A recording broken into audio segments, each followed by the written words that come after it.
La flagelación de Jesús. Pilatos, el más voluble e irresoluto de los jueces, había pronunciado varias veces estas palabras ignominiosas: no encuentro crimen en él, lo mandaré azotar y lo dejaré libre. Pero los judíos continuaban gritando: crucifícalo, crucifícalo. Sin embargo, Pilatos estaba decidido a que su voluntad prevaleciera y no tuviera que condenar a muerte a Jesús, por lo que lo mandó azotar a la manera de los romanos. Entonces, los esbirros, a empellones, llevaron a Jesús a la plaza, en medio del tumulto de un pueblo rabioso. Al norte del palacio de Pilatos, a poca distancia del puesto de guardia, había una columna de azotes. Los verdugos llegaron con látigos y cuerdas que depositaron al pie de la columna. Eran 6 hombres de piel oscura y más bajos que Jesús, llevaban un cinto alrededor del cuerpo y el pecho cubierto de una especie de piel, los brazos desnudos. Eran malhechores de la frontera de Egipto, condenados por sus crímenes a trabajar en los canales y en los edificios públicos, y los más perversos de ellos ejercían de verdugos en el pretorio. Estos hombres habían ya atado a esta misma columna y azotado hasta la muerte a algunos pobres condenados. Parecían bestias o demonios y estaban medio borrachos. Golpearon a nuestro Señor con sus puños y lo arrastraron con las cuerdas a pesar de que él se dejaba conducir sin resistencia. Una vez en la columna, lo ataron brutalmente a ella. Esta columna estaba aislada y no servía de apoyo a ningún edificio. No era muy elevada, pues un hombre alto extendiendo el brazo hubiera podido tocar su parte superior. A media altura había insertados anillos y ganchos. No se puede describir la crueldad con que esos perros furiosos se comportaron con Jesús. Le arrancaron los vestidos burlescos con que lo había hecho ataviar Herodes y casi lo tiraron al suelo. Jesús temblaba y se estremecía delante de la columna. Se acabó de quitar él mismo las vestiduras con sus manos hinchadas y ensangrentadas. Mientras lo trataban de aquella manera, él no dejó de rezar, y volvió un instante la cabeza hacia su madre, que estaba rota de dolor en una esquina cercana a la plaza y que cayó sin conocimiento en los brazos de las santas mujeres que la rodeaban. Jesús abrazó la columna, los verdugos le ataron las manos levantadas en alto, a una de las anillas de arriba y extendieron tanto sus brazos hacia arriba, que sus pies, atados fuertemente a la parte inferior de la columna apenas tocaban el suelo. El Santo de los Santos fue sujetado con violencia a la columna de los malhechores y 2 de estos, furiosos, comenzaron a flagelar su cuerpo sagrado desde la cabeza hasta los pies. Los látigos o varas que usaron primero parecían de madera blanca y flexible, o puede ser también que fueran nervios de buey o correas de cuero duro o blando. Nuestro amado Señor, el Hijo de Dios, el Dios verdadero hecho hombre, temblaba y se retorcía como un gusano bajo los golpes. Sus gemidos suaves y claros se oían como una oración en medio del ruido de los golpes. De cuando en cuando los gritos del pueblo y de los fariseos llegaban como una ruidosa tempestad y cubrían sus quejidos llenos de dolor y de plegarias. Gritaban: «Mátalo, crucifícalo», pues Pilatos seguía parlamentando con el pueblo. Y, antes de que él hablara, una trompeta sonaba en medio del tumulto para pedir silencio. Entonces se oía de nuevo el ruido de los azotes, los quejidos de Jesús, las imprecaciones de los verdugos, y el balido de los corderos pascuales que eran lavados en la piscina de las ovejas. Ese balido era un sonido conmovedor, en esos momentos eran las únicas voces que se unían a los quejidos de Jesús. El pueblo judío se mantenía a cierta distancia de la columna, los soldados romanos ocupaban diferentes puntos, muchas personas iban y venían, silenciosas o profiriendo insultos. Unas pocas parecían conmovidas, y parecía como si rayos de luz surgidos de Jesús llegaran hasta sus corazones. Yo vi jóvenes infames casi desnudos que preparaban varas frescas cerca del cuerpo de guardia, otros iban a buscar varas de espino. Algunos agentes del sumo sacerdote y el consejo daban dinero a los verdugos. Les trajeron también un cántaro de una bebida espesa y roja de la que bebieron hasta embriagarse. Pasado un cuarto de hora, los 2 verdugos que azotaban a Jesús fueron reemplazados por otros. El cuerpo del Salvador estaba cubierto de manchas negras, azules y coloradas y su sangre corría por el suelo. Por todas partes se oían las injurias y las burlas a la inocente víctima. La noche había sido extremadamente fría y la mañana oscura y nublada, incluso con algo de lluvia. Por eso sorprendió a todo el mundo que, en un momento determinado, el día se abriera y el sol brillara con fuerza. La segunda pareja de verdugos empezó a azotar a Jesús con redoblada violencia. Usaban otro tipo de vara. Eran de espino con nudos y puntas. Sus golpes rasgaron toda la piel de Jesús, su sangre salpicó a cierta distancia y ellos se mancharon los brazos con ella. Jesús gemía y se estremecía. Muchos extranjeros pasaron por la plaza montados sobre camellos, se paraban un momento y quedaban inundados de horror y pena cuando la gente les explicaba lo que pasaba. Eran viajeros que habían recibido el bautismo de Juan o que habían oído los sermones de Jesús en la montaña. El tumulto y los gritos no cesaban alrededor de la casa de Pilatos. 2 nuevos verdugos sustituyeron a los últimos mencionados. Estos pegaron a Jesús con correas que tenían en las puntas unos garfios de hierro con los cuales le arrancaban la carne a cada golpe. Ah, ¿con qué palabras podría describirse este terrible y sobrecogedor espectáculo? Sin embargo, su rabia aún no estaba satisfecha, desataron a Jesús y lo ataron de nuevo a la columna, esta vez con la espalda vuelta hacia ella.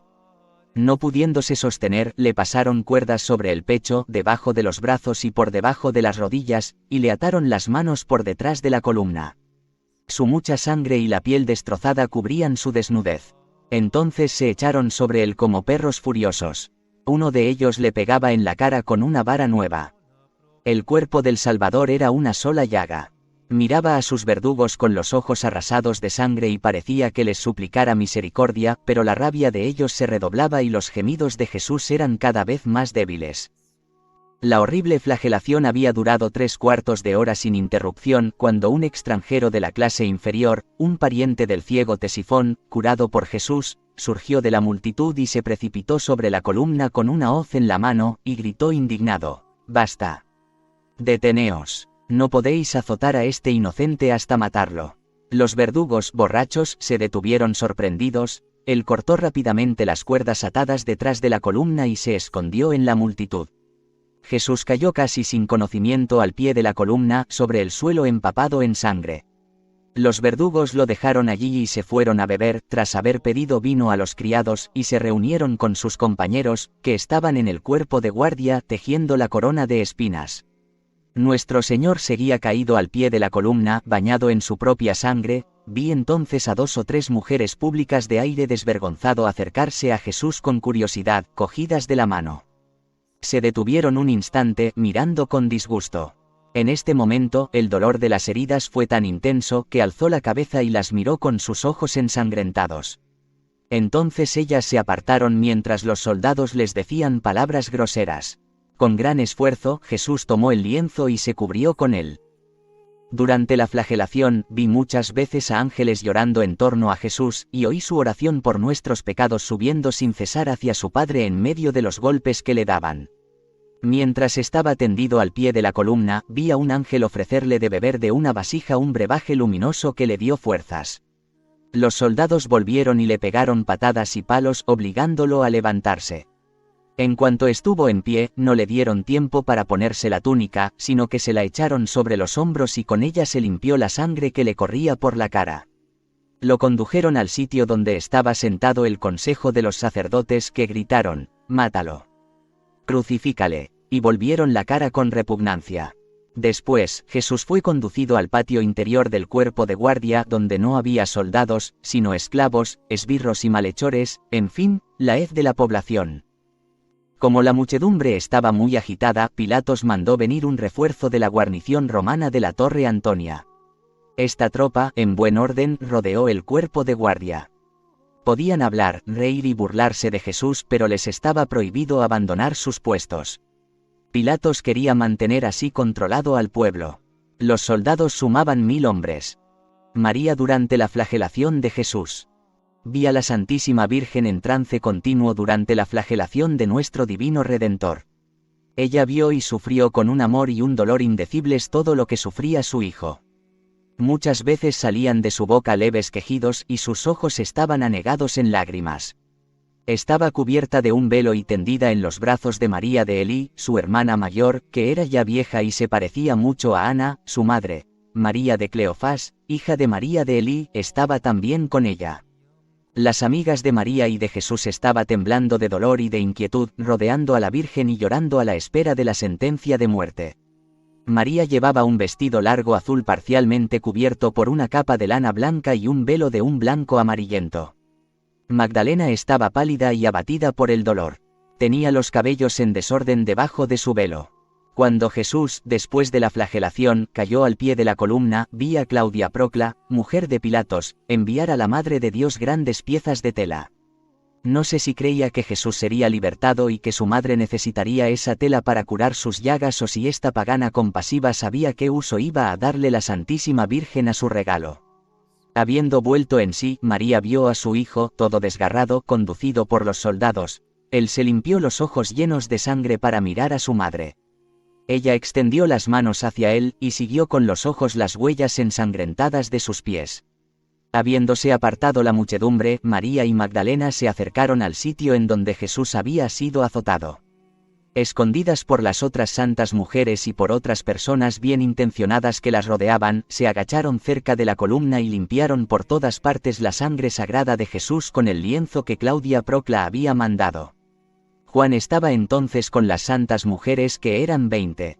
Los hijos de Simeón y de Obed, el de Verónica, así como Aram y Temni, sobrinos de José de Arimatea, estaban ocupados en el templo.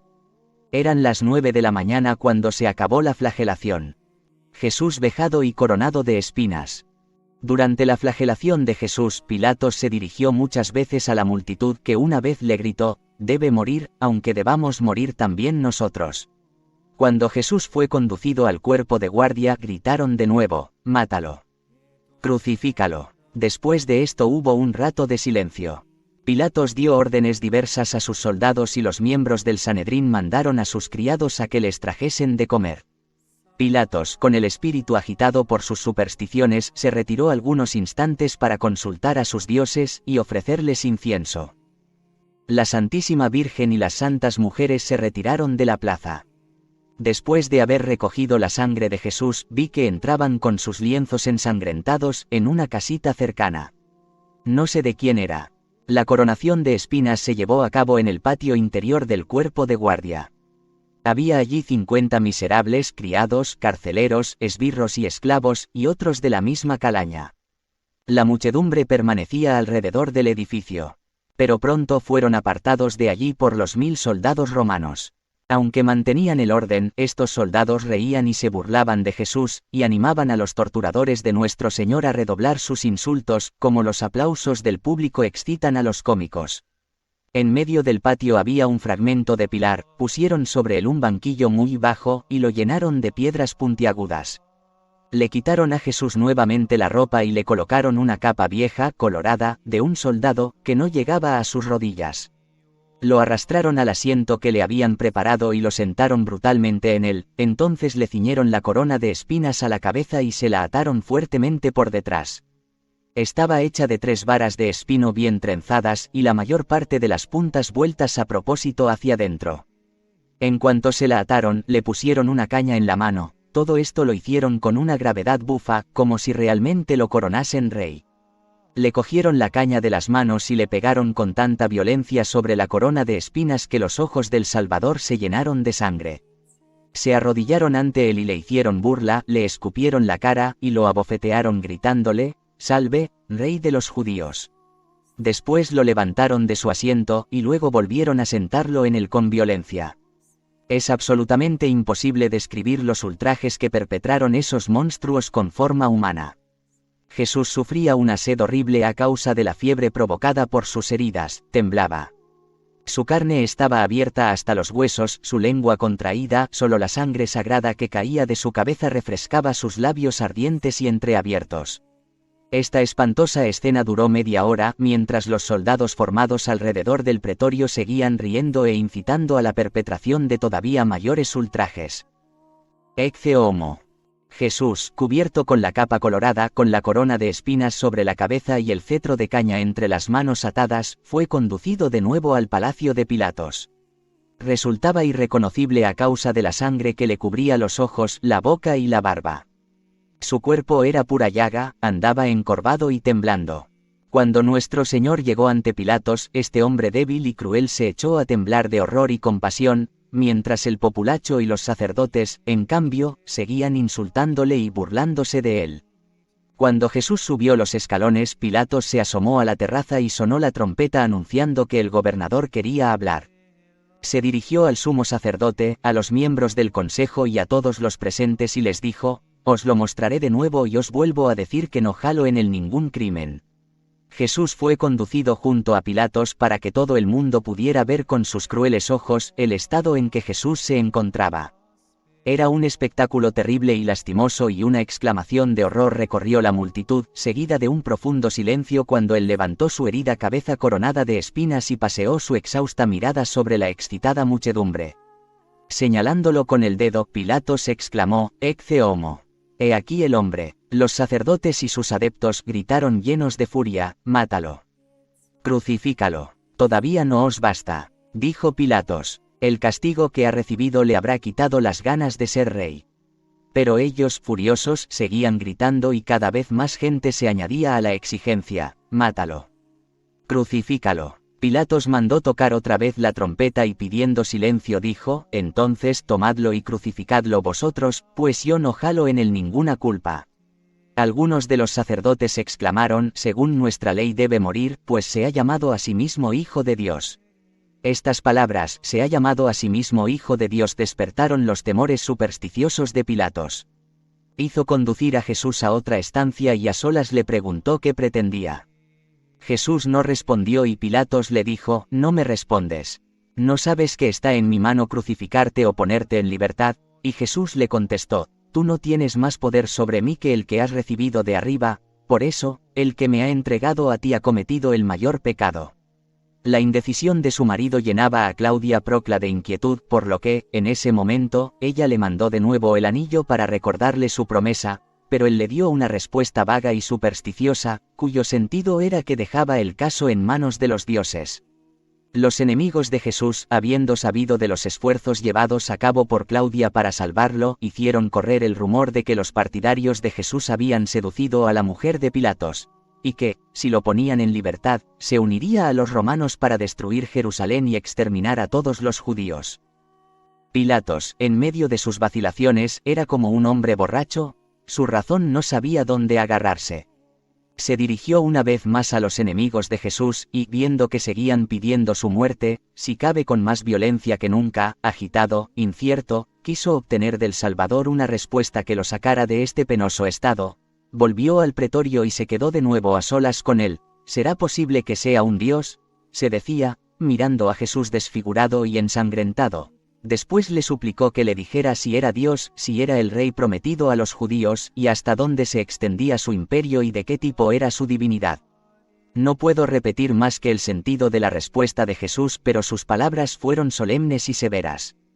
Le repitió que su reino no era de este mundo, después le reveló todos los crímenes secretos que Pilatos había cometido, le avisó de la suerte miserable que le esperaba, el destierro y un fin abominable, y predijo que él, Jesús, vendría un día a pronunciar contra él un juicio justo. Pilatos, medio aterrorizado y medio enfadado por las palabras de Jesús, salió otra vez a la terraza y declaró que quería libertar a Jesús. Entonces gritaron: «Si lo sueltas no eres amigo del César, porque el que se nombra a sí mismo rey es enemigo del César». Otros le decían que lo denunciarían al emperador, porque les impedía celebrar la fiesta, que acabase pronto porque a las 10 tenían que estar en el templo. Otra vez se oían por todas partes gritos: «Crucifícale. Crucifícale». Desde las azoteas y la plaza, desde las calles cercanas al foro, donde muchas personas se habían juntado. Pilatos vio que sus esfuerzos eran inútiles, que el tumulto se hacía cada vez más ensordecedor, y la agitación era tanta que él empezaba a temer una sublevación. Entonces Pilatos mandó que le trajesen agua, un criado se la echó sobre las manos delante del pueblo y él gritó desde lo alto de la terraza: «Soy inocente de la sangre de este justo, vosotros responderéis de ella». Entonces se levantó un grito horrible y unánime de toda la gente reunida allí desde todos los pueblos de Palestina, quienes exclamaron: «Que su sangre caiga sobre nosotros y nuestros hijos». Muchas veces durante mis meditaciones sobre la pasión de nuestro Señor, recuerdo y veo el momento mismo de esta solemne declaración. Veo un cielo negro cubierto de nubes ensangrentadas, de las cuales salen varas y espadas de fuego atravesando como maldiciones a la muchedumbre entera. Todos ellos me parecen sumidos en tinieblas, su grito sale de su boca como una llama que recae sobre ellos, penetra en algunos y solo vuela sobre otros. Estos son los que se han convertido después de la muerte de Jesús. El número de estos es considerable, pues Jesús y María no cesaron de rezar por sus enemigos. Jesús condenado a morir en la cruz. Pilatos dudaba más que nunca, su conciencia le decía Jesús es inocente, su mujer decía Jesús es sagrado, su superstición decía que era enemigo de sus dioses, su cobardía decía que era un dios y se vengaría de él. Irritado y asustado por las últimas palabras que le había dicho Jesús, hizo el último esfuerzo para salvarlo, pero los judíos metieron en él un nuevo temor amenazándolo con quejarse al emperador. El miedo al emperador le determinó a cumplir la voluntad de ellos en contra de la justicia de su propia convicción y de la palabra que había dado a su mujer. Dio la sangre de Jesús a los judíos y, para lavar su conciencia, no tuvo más que el agua que hizo echar sobre sus manos. Cuando los judíos, habiendo aceptado la maldición sobre ellos y sobre sus hijos, pedían que esta sangre redentora que pide misericordia para nosotros recayera sobre ellos, Pilatos empezó a hacer los preparativos para pronunciar la sentencia. Mandó traer sus vestidos de ceremonia, se puso un tocado en el que brillaba una piedra preciosa y otra capa, pusieron también un bastón ante él. Estaba rodeado de soldados precedidos de oficiales del tribunal, y detrás iban los escribas con rollos y tablas donde registrar la sentencia. Delante de él marchaba un hombre que tocaba la trompeta. Así fue desde su palacio hasta el foro, donde, frente a la columna de la flagelación había un asiento elevado desde donde se pronunciaban las sentencias. Este tribunal se llamaba Gábata. Era una especie de terraza redonda a la que se accedía por unos escalones. Arriba del todo había un asiento para Pilatos y detrás un banco para empleados subalternos. Alrededor montaban guardia un gran número de soldados, algunos sobre los escalones. Muchos de los fariseos se habían ido ya al templo. No quedaban más que Anás, Caifás y otros 28 que se dirigieron al tribunal cuando Pilatos se puso sus vestidos de ceremonia. Los 2 ladrones habían sido ya conducidos al tribunal cuando Jesús fue mostrado al pueblo con las palabras Ecce homo. El Salvador, con su capa roja y su corona de espinas, fue conducido delante del tribunal y colocado entre los malhechores. Cuando Pilatos se sentó en su asiento, dijo a los judíos, «Ved aquí a vuestro rey», y ellos respondieron, «Crucifícalo». «¿Queréis que crucifique a vuestro rey?», volvió a preguntar Pilatos. «No tenemos más rey que el César», gritaron los sacerdotes. Pilatos no dijo nada más y comenzó a pronunciar la sentencia. Los 2 ladrones habían sido condenados anteriormente ya al suplicio de la cruz, pero el Sanedrín había retrasado su ejecución, porque querían reservarse una afrenta más para Jesús, asociándolo en su suplicio a 2 malhechores de la peor calaña. Las cruces de los 2 ladrones estaban junto a ellos, la de nuestro Señor aún no, porque todavía no se había pronunciado su sentencia de muerte. La Santísima Virgen se había retirado después de la flagelación. Se mezcló de nuevo entre la multitud para oír la sentencia de muerte de su Hijo y de su Dios. Jesús estaba de pie en medio de los esbirros, al pie de los escalones del tribunal. La trompeta sonó para imponer silencio y Pilatos pronunció su sentencia sobre Jesucristo con el enfado de un cobarde. Me irrité de tanta bajeza y de tanta doblez. La vista de ese miserable, convencido de su importancia, el triunfo y la sed de sangre de los príncipes de los sacerdotes, el abatimiento y el dolor profundo del Salvador, las indecibles angustias de María y de las santas mujeres, y el ansia atroz con que los judíos esperaban su víctima, la actitud indiferente de los soldados, y finalmente la multitud de horribles demonios corriendo de acá para allá, todo eso me tenía aterrada. Sentía que debía yo haber estado en el lugar de Jesús, mi amado esposo, pues entonces la sentencia hubiera sido justa. Pero estaba superada por la angustia y mis sufrimientos eran intensos y no recuerdo todo lo que vi. Pilatos comenzó por un largo preámbulo, en el cual pronunció los más exagerados elogios del emperador Tiberio, después expuso las acusaciones que contra Jesús había intentado presentar el Sanedrín. Dijo que lo habían condenado a muerte por haber perturbado la paz pública y violado su ley, llamándose a sí mismo Hijo de Dios y Rey de los judíos, y que el pueblo había pedido unánimemente cargar con la responsabilidad de su muerte. El miserable repitió que no encontraba esa sentencia conforme a la justicia, y que él no había cesado de proclamar la inocencia de Jesús, y al acabar pronunció la sentencia con estas palabras: «Condeno a Jesús de Nazaret, Rey de los judíos, a ser crucificado», y ordenó a los verdugos que trajeran la cruz. Me parece recordar que rompió un palo largo y que tiró los pedazos a los pies de Jesús. Al oír las palabras de Pilatos, la madre de Jesús cayó al suelo sin conocimiento. Ya no había duda, la muerte de su querido hijo era cierta, la muerte más cruel y más ignominiosa. Juan y las santas mujeres se la llevaron para que los hombres obnubilados que la rodeaban no añadieran crimen sobre crimen insultándola en su sufrimiento, mas, apenas volvió en sí, tuvieron que conducirla a todos los sitios donde su hijo había sufrido, y en los cuales ella quería ofrecer el sacrificio de sus lágrimas. Así, la Madre del Salvador tomó posesión en nombre de la Iglesia de estos lugares santificados. Pilatos escribió la sentencia, y los que estaban detrás de él la copiaron 3 veces. Lo que escribió era diferente de lo que había dicho. Yo vi que mientras tanto, su espíritu estaba agitado y parecía que el ángel de la cólera conducía su pluma. El sentido de la escritura era este: forzado por el sumo sacerdote, los miembros del Sanedrín y el pueblo a punto de sublevarse, que pedían la muerte de Jesús de Nazaret como culpable de haber agitado la paz pública, blasfemado y violado su ley, se lo he entregado para ser crucificado, aunque sus inculpaciones no me parecían claras por no ser acusado delante del emperador de haber favorecido la insurrección de los judíos. Después escribió la inscripción de la cruz sobre una tablita de color oscuro. La sentencia se transcribió muchas veces y se envió a diferentes puntos.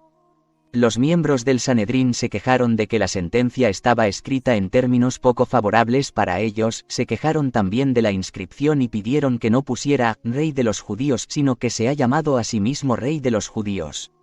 Pilatos, impaciente, les respondió lleno de cólera: «Lo escrito, escrito está». Querían también que la cruz de Jesús no fuera más alta que las de los 2 ladrones, sin embargo, era menester hacerla más alta, porque, por culpa de los obreros, no había sino espacio donde poner la inscripción de Pilatos. Los sacerdotes pretendían utilizar esa circunstancia para suprimir la inscripción, que les parecía injuriosa para ellos, pero Pilatos no consintió y tuvieron que hacer la cruz más alta, añadiéndole un nuevo trozo de madera. Toda esta serie de cosas contribuyeron a que la cruz tuviera su forma definitiva. Sus brazos se elevaban como las ramas de un árbol, separándose del tronco, y se parecía a una I, con la parte inferior prolongada entre las otras 2. Los brazos eran más estrechos que el tronco, y cada uno de ellos había sido añadido por separado. También habían clavado un tarugo a los pies para sostener los pies del condenado. Mientras Pilatos pronunciaba su juicio inicuo, vi que su mujer, Claudia Procla, le mandaba el anillo devuelto y, por la tarde de ese mismo día, abandonaba secretamente el palacio para unirse a los amigos de Jesús, y la tuvieron escondida en un subterráneo de casa de Lázaro, en Jerusalén. Más tarde, ese mismo día, vi un amigo de nuestro Señor grabar, sobre una piedra verdosa detrás del Gábata, 2 palabras que decían, Judex Injustus, y el nombre de Claudia Procla. Esta piedra se encuentra todavía en los cimientos de una casa o de una iglesia de Jerusalén, en el sitio donde estaba el Gábata. Claudia Procla se hizo cristiana. Siguió a San Pablo y fue amiga personal de él. Una vez pronunciada la sentencia, Jesús fue entregado a los verdugos como una presa. Le trajeron sus vestiduras que le habían quitado en casa de Caifás. Alguien las había guardado, y personas sin duda compasivas las habían lavado, pues estaban limpias. Los perversos hombres que rodeaban a Jesús le desataron las manos para poderlo vestir, arrancaron de su cuerpo, cubierto de llagas, la capa de lana roja que le habían puesto por burla y al hacerlo le abrieron muchas de las heridas. Él mismo, temblando, se puso su túnica interior, ellos le echaron el escapulario sobre los hombros. Como la corona de espinas era muy ancha e impedía que le cupiese la túnica oscura sin costura que le había hecho su madre, se la arrancaron de la cabeza, y todas sus heridas sangraron de nuevo con indecibles dolores. Le pusieron también su sobrevesta de lana blanca, su cinturón y su capa, después le volvieron a ceñir por en medio del cuerpo la correa de puntas de hierro de la cual salían los cordeles con los que tiraban de él. Todo esto lo hicieron con su brutalidad y su crueldad acostumbradas. Los 2 ladrones estaban a la derecha y a la izquierda de Jesús, tenían las manos atadas y llevaban una cadena al cuello, estaban cubiertos de lívidas cicatrices que provenían de la flagelación de la víspera. El que se convirtió después, estaba desde entonces tranquilo y pensativo. El otro, grosero e insolente, se unía a los verdugos para maldecir e insultar a Jesús, que miraba a sus 2 compañeros con amor y ofrecía sus tormentos por su salvación. Los verdugos reunieron todos los instrumentos del suplicio y lo dispusieron todo para aquella terrible y dolorosa marcha. Anás y Caifás habían acabado sus discusiones con Pilatos y llevándose 2 rollos de pergamino con la copia de la sentencia, se marcharon dirigiéndose deprisa al templo temiendo llegar tarde al sacrificio pascual. Los sacerdotes estaban alejándose del Cordero Pascual para ir al templo a sacrificar y a comer su símbolo, dejando que infames verdugos condujeran al altar del sacrificio al verdadero Cordero de Dios. Esos hombres habían puesto gran cuidado en no contaminarse con ninguna impureza exterior, en tanto su alma estaba completamente manchada de maldad, envidia y odio. Aquí se separaron los 2 caminos que conducían al altar de la ley y al altar de la gracia. Pilatos, pagano e indeciso, no tomó ninguno de los 2, y se volvió a su palacio. La inicua sentencia fue pronunciada a las 10 de la mañana de nuestro tiempo. Jesús carga con su cruz hasta el Calvario. Cuando Pilatos salía del tribunal, una parte de los soldados lo siguió y formó ante el palacio. Una pequeña escolta se quedó con los condenados. 28 fariseos armados, entre los cuales estaban los 6 enemigos de Jesús que habían estado presentes en su arresto en el huerto de los Olivos, vinieron a caballo para acompañarlo al suplicio.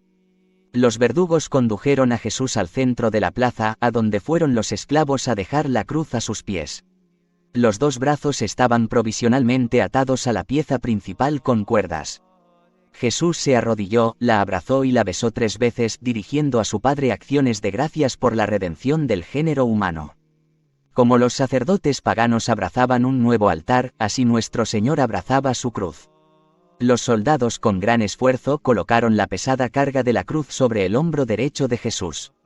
Vi a ángeles invisibles ayudarlo, pues si no, no hubiera podido con ella. Mientras Jesús oraba, pusieron sobre el cuello a los 2 ladrones las piezas traveseras de sus cruces, atándoles las manos a ellas. Las piezas grandes las llevaban esclavos. La trompeta de la caballería de Pilatos tocó, y uno de los fariseos, a caballo, se acercó a Jesús, arrodillado bajo su carga, y le dijo: «Ahora se han acabado las bellas palabras. Arriba». Lo levantaron con violencia, y sintió asentarse sobre sus hombros todo el peso que nosotros deberemos llevar después de él, según sus santas palabras. Entonces comenzó la marcha triunfal del Rey de Reyes, tan ignominiosa sobre la tierra y tan gloriosa en el cielo. Mediante cuerdas atadas al pie de la cruz, 2 soldados la sujetaban en el aire por detrás, otros 4 sostenían las cuerdas atadas a la cintura de Jesús. Nuestro Señor, temblando bajo su peso, recordó a Isaac llevando a la montaña la leña destinada a su sacrificio.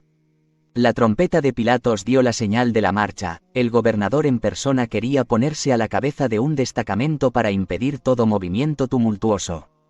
Iba a caballo, cubierto con sus armaduras, y rodeado de sus oficiales y de la tropa de caballería.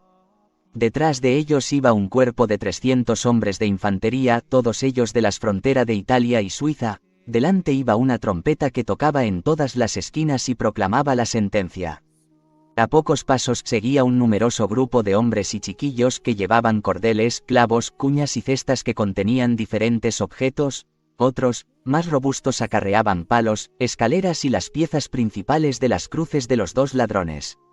Todavía más atrás se veía a algunos fariseos a caballo y un joven que sujetaba contra el pecho la inscripción que Pilatos había mandado escribir para la cruz. Este llevaba también, en la punta de un palo, la corona de espinas de Jesús, que no habían querido dejarle sobre la cabeza mientras llevaba la cruz. Este joven no parecía tan malvado como el resto.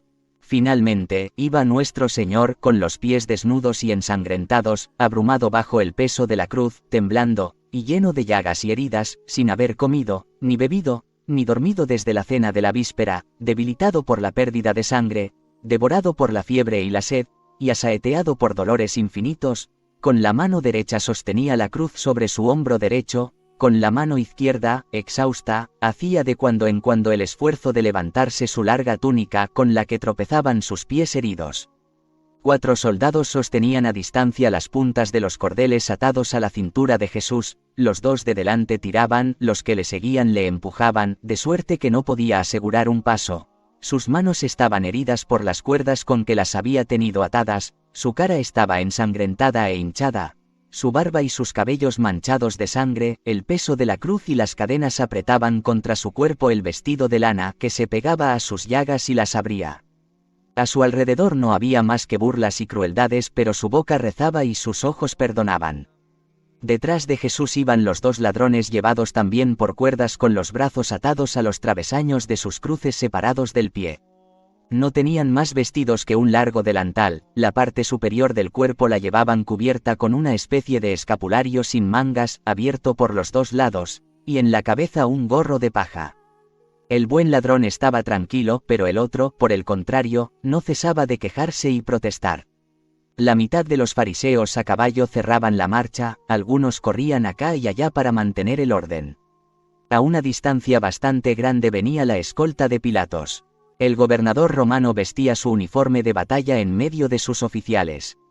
Precedido por un escuadrón de caballería y seguido de 300 infantes, atravesó la plaza y entró en una calle bastante ancha. Se movía por la ciudad para prevenir cualquier insurrección popular. Jesús fue conducido por una calle estrecha y que daba un rodeo para no estorbar a la gente que iba al templo ni a la tropa de Pilatos. La mayor parte de la población se había dispersado tras la condena de Jesús. Una gran parte de los judíos se fueron a sus casas o al templo a fin de acabar los preparativos para sacrificar el Cordero Pascual. No obstante, la multitud era todavía numerosa y corrían en desorden para ver pasar la triste procesión. La escolta de los soldados romanos impedía que se acercasen en exceso, y los curiosos tenían que dar la vuelta por las calles que atravesaban y correr delante para verlos. Casi todos ellos llegaron al Calvario antes que Jesús. La calle por donde pasaba Jesús era muy estrecha y sucia, sufrió mucho pasando por allí, porque los esbirros lo atormentaban con las cuerdas, el pueblo lo injuriaba desde las ventanas, los esclavos le tiraban lodo e inmundicias, y hasta los niños cogían piedras y se las lanzaban o se las echaban bajo los pies. Primera caída de Jesús bajo el peso de la cruz. La calle, poco antes de su fin, torcía a la izquierda, se ensanchaba un poco, e iniciaba una cuesta. Había por allí un acueducto subterráneo que venía del monte de Sión. Antes de la subida había un hoyo que, cuando llovía, con frecuencia se llenaba de agua y lodo, por cuya razón habían puesto una piedra grande sobre él para facilitar el paso. Cuando Jesús llegó a este sitio ya no podía andar. Pero, como los verdugos tiraban de él y lo empujaban sin misericordia, se cayó a lo largo contra esta piedra, y la cruz cayó a su lado. Los verdugos se detuvieron, llenándolo de imprecaciones y pegándole. En vano Jesús tendía la mano para que lo ayudasen. «Ah», exclamó, «pronto se acabará todo», y rogó por sus verdugos. Mas los fariseos gritaron, «Levantadlo, si no se nos morirá en las manos».